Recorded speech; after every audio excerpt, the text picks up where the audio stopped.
এই মুহূর্তে আমরা রয়েছি স্বাস্থ্যমন্ত্রী শারদত্ত মুখোপাধ্যায়ের তার চেম্বারে। এই চেম্বারে এক সময় সূর্যকান্ত মিশ্র ছিলেন, তবে বহুদিন এই চেম্বার ব্যবহৃত ছিল না। প্রথম প্রশ্ন আমার স্বাস্থ্যমন্ত্রীর কাছে, এই চেম্বারে আপনি দায়িত্ব নিয়ে নেওয়ার পর ভেতরে কি অনুভব করেন? ঢুকে কোনো গন্ধটা থেকে মনে হলো বহু পুরনো তোষক বালিশ ঘর খোলার গন্ধ। আমি জিজ্ঞেস করলাম যে এরকম গন্ধ কেন? বললো স্যার এই চেম্বারটা তো কোনোদিন খোলা হয়নি। আমরা কেন? বলে 10 বছর কেউ তো বসেনি এখানে। 10 বছর কেন, 15 বছর ধরে মুখ্যমন্ত্রী, প্রাক্তন মুখ্যমন্ত্রী তিনি স্বাস্থ্যমন্ত্রী ছিলেন, তো খোলা হয়নি না, কোনোদিন উনি এখানে আসেননি। কোনোদিন না, একদিনও উনি স্বাস্থ্য ভবনে আসেননি। সপ্তাহে একদিন প্রতিমন্ত্রী আসতেন, কিছু ফাইল সই করতেন, সেটাও বলে দিতেন 1 ঘন্টার মধ্যে। কোনো ফাইনালি পড়তেনও না। যেখানে যেখানে সই করা সেখানে পেন্সিল মার্ক করা থাকতো, সেই মার্কগুলো এখন দেখতে পাচ্ছি। সেখানে সই করে বেরিয়ে যেতেন, জাস্ট 1 ঘন্টার মধ্যে সব ফাইল সই হয়ে যেত। এই যে পরিস্থিতি, রুম দেখেই আপনার কি মনে হচ্ছিল স্বাস্থ্যর প্রতি মুখ্যমন্ত্রী এত কথা এই বছর যখন দায়িত্ব নিয়ে তিনি বলছেন? প্রাক্তন মুখ্যমন্ত্রী তো সব ফ্রি করে দিয়েছেন, তাই কি এখানটাও ফ্রি করে দিয়েছিলেন নাকি? কাজটাই ফ্রি হয়ে গেছিল, কোনো কাজ কারুর করতে হবে না। এখন যা অবস্থা এখানে, আমাদের 15 বছর আগে স্বাস্থ্যের যে অবস্থা ছিল, 15 বছর পরে স্বাস্থ্যের 1 ইঞ্চি উন্নতি তো হয়নি, উল্টো অবনতি হয়ে গেছে। লোকে কি হয় যে প্রথম দিকে লোকের একটা ছোট ঘর কেনে, তারপর তাতে আসবাব আনে, তারপর একটা ফ্রিজ কেনে, তারপর একটা টিভি কেনে। আজকে দেখা গেল যে আমরা এখন দেখছি যে আমাদের 70%, 80% বিপিএইচসিতে বেড নেই, শয্যা নেই, শয্যাহীন বিপিএইচসি। বিপিএইচসি তো প্রচুর উন্নত করা হয়েছিল, কেন্দ্রীয় স্বাস্থ্য মন্ত্রকের থেকে প্রচুর টাকা দেওয়া হয়েছে। খালি আউটডোর চলে। ন্যাশনাল হেলথ মিশনের টাকা কোন মিশনে গেছে আমি জানি না, কোন মিশনে হেলথ মিশনের টাকা গেছে আমি জানি না। তবে 70% বিপিএইচসি, ব্লক প্রাইমারি হেলথ সেন্টারে কোনো শয্যা নেই। আজকে আমরা ডিসিশন নিলাম মাননীয় মুখ্যমন্ত্রীর শ্রী শুভেন্দু অধিকারীর নেতৃত্বে এবং আমাদের উপদেশে, যে প্রায় 150 থেকে 200টা আরোগ্য মন্দির, আয়ুষ্মান আরোগ্য মন্দির তৈরি হবে। সেটা হচ্ছে লাস্ট মাইল রিচ, বাড়ির দোরগোড়ায় স্বাস্থ্য পরিষেবা পৌঁছে দেওয়ার যে প্রচেষ্টা প্রধানমন্ত্রী মাননীয় শ্রী নরেন্দ্র মোদীজির, সেটা নেওয়া হচ্ছে। তারপরে স্তরটা আসবে, সেটা হচ্ছে ব্লক প্রাইমারি হেলথ সেন্টার।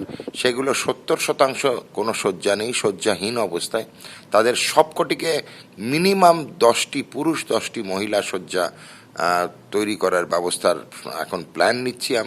আমরা ফাইল পুট আপ করছি, এখন ফাইলটা তৈরি হবে। তার ওপরের স্তরে তৈরি হবে মহকুমা হাসপাতাল। এবার বলে দিই, ব্লক প্রাইমারি হাসপাতালে কোনো রকম কোনো পরীক্ষার জায়গা ছিল না।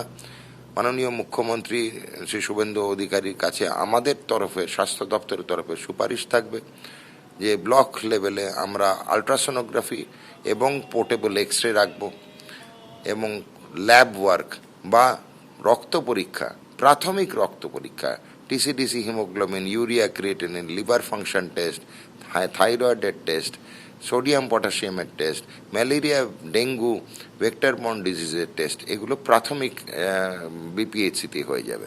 মহকুমায় আরেকটু উন্নতি হবে, প্রত্যেকটি মহকুমা হাসপাতালে সিটি স্ক্যান থাকবে। সুতরাং X ray, ultrasonography, echocardiography, ECG তো থাকছেই সর্বস্তরে, এবং তার সঙ্গে সিটি স্ক্যান ঢুকে গেল মহকুমা লেভেলে। ল্যাব পরীক্ষার আরও উন্নত মানের ল্যাব পরীক্ষা হবে, যেগুলো হার্টের টেস্ট, যেমন ট্রপোনিন আই বলুন, কিছু সিআরপি বলুন, কিছু কিছু টেস্ট আছে যেগুলো আরেকটু উন্নত মানের, যেমন ব্লাড কালচার বলুন, ইউরিন কালচার বলুন, মানে মাইক্রোবায়োলজি তরফটা, সেটা আমরা মহকুমা হাসপাতালে নিয়ে চলে আসব। এরপরে জেলা হাসপাতাল, পশ্চিমবঙ্গের প্রত্যেকটি জেলায় হবে মেডিকেল কলেজ। প্রত্যেকটি জেলায় মেডিকেল কলেজ তো এখনও আছে, কিন্তু সেই মেডিকেল কলেজগুলো জেলা হাসপাতালের থেকেও খারাপ অবস্থায় রয়েছে, তেমনই অভিযোগ করা হয়। চিকিৎসক থাকেন না, সময়ে কোনো চিকিৎসক আসেন না, তারা সপ্তাহে জেলায় 3 দিন থাকেন, স্বাস্থ্যকর্মীরা অধিকাংশ সময় থাকে না, এরকম নানান অভিযোগ। আপনি দায়িত্ব নেওয়ার আগেও এই বিষয়ে অবগত ছিলেন এবং আপনারা আন্দোলনে সবসময় যুক্ত ছিলেন। এইগুলোকে সামলানো কি আদৌ সম্ভব হবে? এখন 4টে জেলায় আমাদের মেডিকেল কলেজ নেই, সেগুলোর সংকল্প তৈরি হয়ে গেছে। কালিম্পং, আলিপুরদুয়ার, উত্তর দিনাজপুর এবং পশ্চিম মেদিনীপুর। তো এই 4টে জেলায় কিন্তু আমাদের অলরেডি সংকল্প হয়ে গেছে, হবে 60% কেন্দ্রীয় সরকারের অর্থনৈতিক সাহায্য থাকবে, 40% রাজ্য সরকারের অর্থ এতে ব্যয় হবে, মিনিমাম 500 শয্যার এই মেডিকেল কলেজ গড়ে উঠবে এবং এই মেডিকেল কলেজগুলো অত্যাধুনিক পরীক্ষার মেশিনের, পরিকাঠামোর, পরিষেবার ব্যবস্থা থাকবে। যেটা প্রশ্ন আপনারা করলেন সাংবাদিক হিসেবে, যে খালি মেশিন, খালি বিল্ডিং, খালি শয্যা নয়, এর পিছনে মানুষও দরকার। ঠিক তার জন্য আমাদের ম্যান পাওয়ার রিসোর্স যেভাবে রিলোকেট করা হয় দেখছি, যেটা আমি বললাম যে প্রত্যেকটা জায়গায় এখন মেরিট বেসড করে দেওয়া হচ্ছে, যে মেরিট বেসড এন্ট্রি শুরু হবে। আমরা যেমন একটা ছোট্ট জিনিস ভাবছি যে ব্লক প্রাইমারি হেলথ সেন্টারে নার্সিং স্টাফ সাংঘাতিক আমাদের সংকটে রয়েছি। আমরা নার্সিং রিক্রুটমেন্ট মাননীয় মুখ্যমন্ত্রী বলে দিয়েছেন ঢেলে সাজাও হবে, রিক্রুটমেন্টের তালিকা তৈরি করেছে, খুব শীঘ্রই প্রচুর পরিমাণে নার্সিং স্টাফ আমরা নেব, মুখ্যমন্ত্রী বলে দিয়েছেন।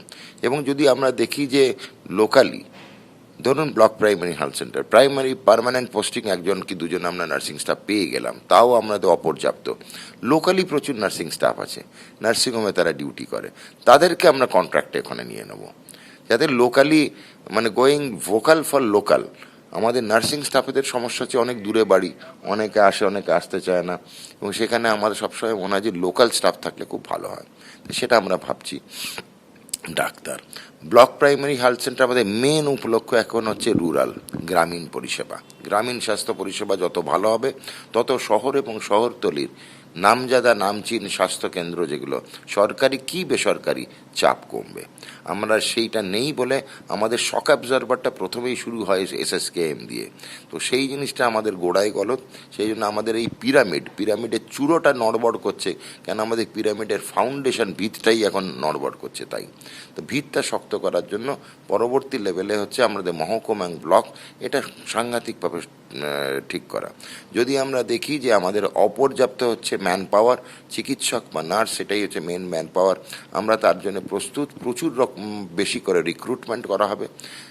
রিক্রুটমেন্ট করলেই শুধু হয় না, অনেক জায়গায় ডাক্তারবাবুরা থাকতে চান না, আমরা বলছি যেখানে যেখানে হবে সেখানে অ্যাডিকুয়েট হাউজিং ফেসিলিটি রাখা। একটা ইয়াং চিকিৎসক যাবে, তার একটা ঘর দেওয়া, তার কোয়ার্টার যেন থাকে, তার খাবার ব্যবস্থা যেন থাকে, তার শৌচালয় যেন থাকে, তার যেন থাকতে অসুবিধা না হয়, খেতে অসুবিধা না হয়। বোথ নার্স এবং ডাক্তারদের জন্য এটা ভাবা হচ্ছে। যতটা পারা যায় নার্সিং এবং ডাক্তারদের জন্য সার্ভিসটাকে অ্যাট্রাকটিভ করার চেষ্টা হচ্ছে। নেক্সট পরবর্তী প্রপোজাল যেটা হবে, যারা প্রান্তিক জায়গায় পৌঁছবেন ডাক্তারবাবুরা, স্টেশন থেকে তার ঘর অবধি একটা যানবাহনের ব্যবস্থা রাখা। যে হাসপাতালগুলো, মেডিকেল কলেজগুলো পৌঁছাবে, সেখানেও একই কথা।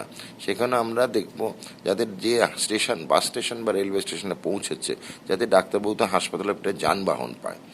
এইগুলোর পরিকল্পনা রয়েছে, এখন সবে ফাইল তৈরি হচ্ছে, ধীরে ধীরে আমরা অগ্রসর হব। সবাইকে আগ্রহ করছি, যদি কারুর মাথায় কোনো রকম, আমাদের চিকিৎসক সমাজ, নার্সিং সমাজ, শুভানুধ্যায়ীরা, প্রবুদ্ধ জনগণ, বিশিষ্ট নাগরিক এবং আম জনতা, সবাই কাছে আমাদের আবেদন, শারদত্ত মুখার্জি আমরা ধন্বন্তরী ছড়ি নিয়ে ঘুরছি তা তো নয়, আমাদের কোথাও ভুল হতে পারে, কোথাও ফাঁক থাকতে পারে, চিন্তাধারার খাটো হতে পারে, আপনারা আছেন, সেই জন্য আমি আছি।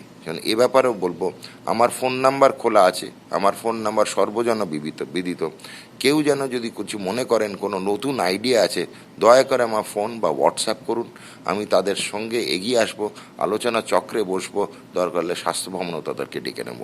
আরেকটা শেষ প্রশ্ন আপনাকে এখানে, যে দুর্নীতি নির্মূল করা একটা মূল উদ্দেশ্য, এই বিজেপি যে দায়িত্ব নিয়ে তারা এসছেন, যে দুর্নীতি নির্মূল করা, সব জায়গায় আমরা দেখছি দুর্নীতির বিরুদ্ধে অভিযান হচ্ছে, একের পর এক পদক্ষেপ হচ্ছে।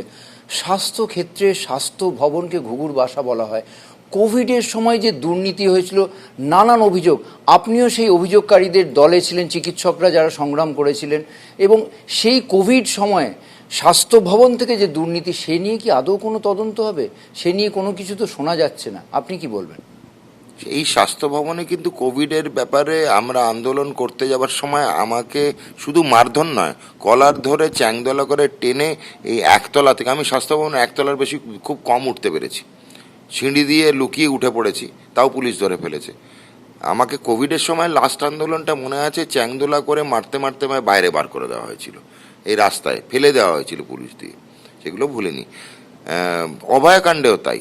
অভয়ের তো আজকে বলা উচিত যে মা বাবা এসেছিলেন আমার কাছে, দীর্ঘ 1.5 ঘন্টার বৈঠক করেছি, ফাইলও খোলা হয়েছে, দেখা যাক, তথ্য অনেক বেরোবে। আর দুর্নীতির ব্যাপারে বলি, দুর্নীতি ভারতবর্ষের পীঠস্থান হয়ে গেছে এখন পশ্চিমবঙ্গ। পশ্চিমবঙ্গে রামকৃষ্ণ পরমহংস দেব বলে গেছিলেন যে টাকা মাটির টাকা একমাত্র পশ্চিমবঙ্গ করে দেখিয়েছে। এখানে মাটি খুঁড়লেই টাকা পাওয়া যাচ্ছে, কিন্তু একটাই জিনিস, সেটা তৃণমূলের বিধায়ক হতে হবে, বা তৃণমূলের সাংসদ হতে হবে, তৃণমূলের পৌরপিতা কাউন্সিলর হতে হবে।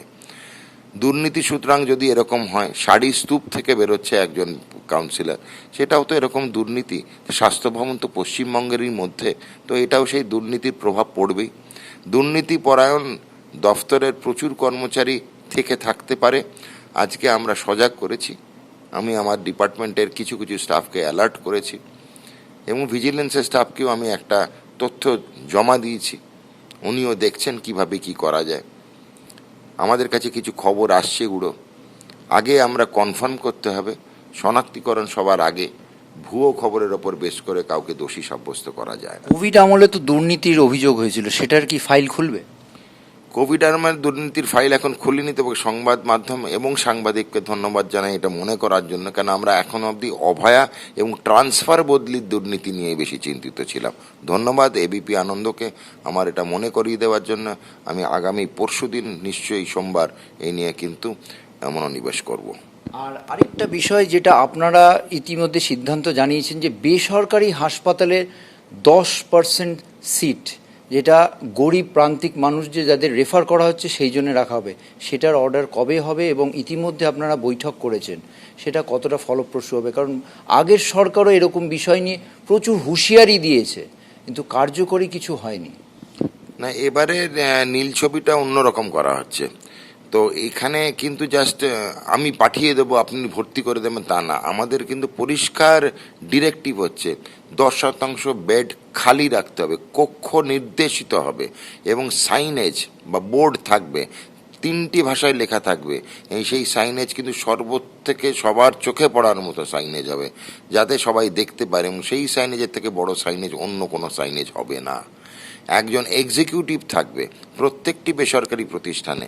আমাদের পেশেন্ট যাওয়ার সঙ্গে সঙ্গে তাকে গ্রহণ করতে হবে, এবং ছুটি হওয়ার সময় আমাদের সেই এক্সিকিউটিভ সেই পেশেন্টকে আলটিমেটলি তার অ্যাম্বুলেন্সে তুলে দেবে। পিন টু পোল, মানে ভর্তি থেকে ছুটি অবধি কোনো রকম কোথাও শুল্ক নেওয়া যাবে না। কোনো যদি ওষুধ এমন থেকে থাকে যে ওখানে পাওয়া যাচ্ছে না, স্বাস্থ্য দপ্তরকে জানাতে হবে। আর যদি বাড়ির লোক অতীব এমার্জেন্সি হয় কিনে দেয়, সেটা কিন্তু রিইম্বার্স করে দিতে হবে। এটা সম্পূর্ণ নিঃশুল্ক, এটা হচ্ছে আমাদের প্ল্যান, ব্লু প্রিন্ট। 10% বেডে রাজি হয়ে গেছে শহর এবং শহরতলির প্রায় 99.9%। মাত্র 2টি হাসপাতাল এখন অবধি রাজি হয়নি।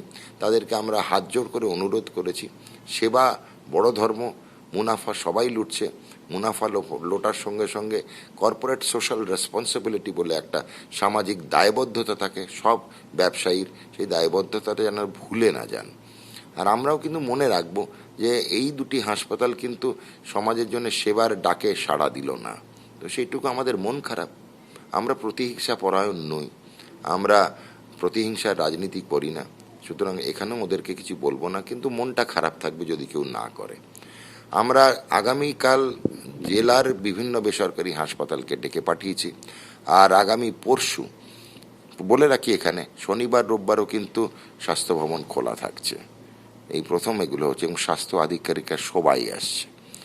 এবং আমরা পরশুদিন আমরা বেসরকারি মেডিকেল কলেজ যেগুলো আছে, বা সোমবারও হতে পারে, পরশুদিন হয়তো বেসরকারি মেডিকেল কলেজের ছুটি বলে তারা নাও আসতে পারে, তো আমরা ঠিক করেছি সোমবার দিন বেসরকারি মেডিকেল কলেজ প্রায় 15টারও বেশি আছে, 15টাই মনে হয়, সেই তাদের সঙ্গে বসবো। একই রকম দায়বদ্ধতার কথা তাদের মনে করিয়ে দেব। অনেক সময় আক্ষরিক খাতায় কলমে লেখা দায়বদ্ধতা থাকে, অনেক সময় সামাজিক দায়বদ্ধতা থাকে, দেখা যায় কি আসে।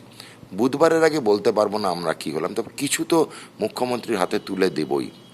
এখন অবধি প্রায় 500টি বেড পেয়েছি, টার্গেট আছে বলবো না, মুখ্যমন্ত্রীর হাতে আমি তুলে দেব 18 তারিখের বাজেটে যাওয়ার আগেই। 18 তারিখ বাজেট, তার আগে সরকারের অভিমুখ কি স্পষ্ট করে দিলেন স্বাস্থ্যমন্ত্রী শারদত্ত মুখোপাধ্যায়। বিষয় একটাই, গ্রাম বাংলার স্বাস্থ্যকে প্রকৃতভাবে স্বাস্থ্যকর করে তোলা, যাতে সেখান থেকে মানুষ সরাসরি কলকাতায় আসতে বাধ্য না হন এবং সেখানে যাতে সুচিকিৎসা পাওয়া যায়। আর কলকাতায় এই বেডের আকালের জন্যে বিভিন্নভাবে ঘুরে বেড়ায় যারা রোগীর পরিজন, রোগীরা, সেই হয়রানি কমাতে স্বাস্থ্য দপ্তর বেসরকারি হাসপাতালদেরকেও দলে আনলেন, তাদেরকেও রাজি করালেন যে বেড বিনামূল্যে দিতে। আর শেষ যে কোভিড আমলে যে দুর্নীতি হচ্ছে, সেই দুর্নীতিরও ফাইল খোলা হবে তেমনই আশ্বাস দিলেন স্বাস্থ্যমন্ত্রী। কারণ ইতিমধ্যে আরজি করের ফাইল খোলা হয়েছে, পদক্ষেপ আরও হবে, হুঁশিয়ারি দিয়েছেন স্বাস্থ্যমন্ত্রী। এবং একই সঙ্গে তিনি এও বলেছেন যে ট্রান্সফার নিয়ে যে দুর্নীতি হতো সেটারও নিরসন হবে। অর্থাৎ একের পর এক ফাইল সংস্কার এবং অভিমুখ হচ্ছে জেলায়, গ্রামাঞ্চলে, প্রান্তিক স্তরের স্বাস্থ্য যাতে সুস্বাস্থ্যকর হয়, শক্ত হয়, মজবুত হয়। ক্যামেরায় প্রবীর দের সঙ্গে ঝিলম করঞ্জাই, এবিপি আনন্দ, বিধাননগর। এবিপি আনন্দ, এগিয়ে থাকে, এগিয়ে রাখে।